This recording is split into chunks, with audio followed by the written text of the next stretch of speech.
Since bursting onto the big screen in 1933, King Kong has become one of the most powerful and enduring icons in cinematic history. His legacy expands over 7 decades, transcending the medium and elevating the colossal giant into a pop culture phenomenon. Keeping that legend alive, Universal Studios Hollywood has maintained a constant home for the beloved beast. Since his dramatic debut in 1986, the 30-foot-tall, 7-ton animatronic Kong quickly became a much-loved fixture on the Universal backlot, terrifying millions of studio tour guests for over 20 years.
A lot of work ahead for them. You're watching Eyewitness News at 9:30. We're going to join our Eyewitness News reporter, Melissa McBride, who's been covering this for us. She's live at the scene with an update. Melissa?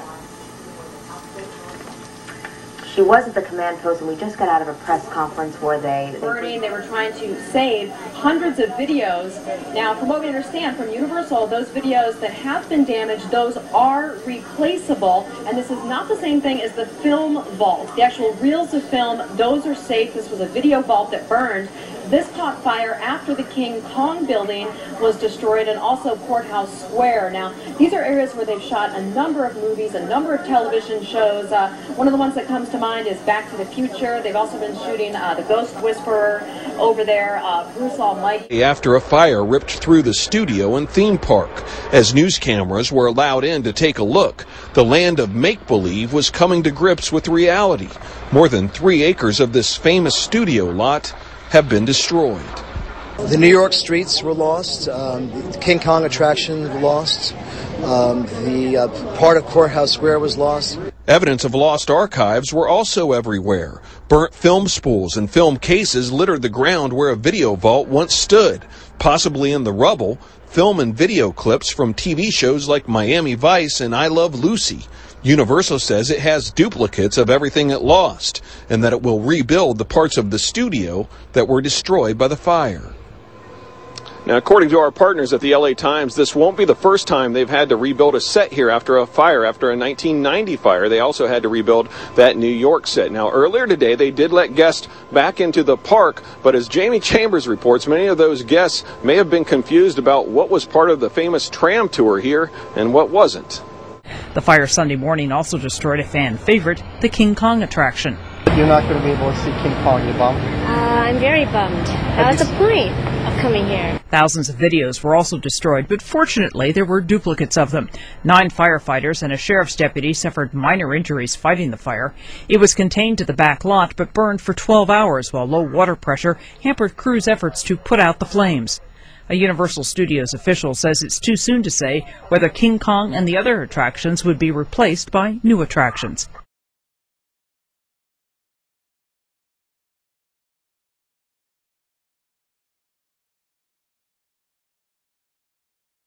We began looking into how to bring Kong back to Universal.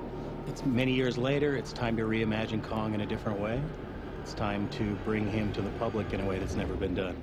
Answering that call, King Kong has risen from the ashes of the devastating backlot fire as Universal ride creators raise the bar once again in creating the next generation theme park experience. The old King Kong experience that we had on the lot was very much a different experience. In this version, we've got a really up-to-date story to tell with King Kong and the technology. Seizing the opportunity to develop the most immersive and technologically advanced theme park experience, Universal continues their tradition of collaborating with Hollywood's leading filmmakers.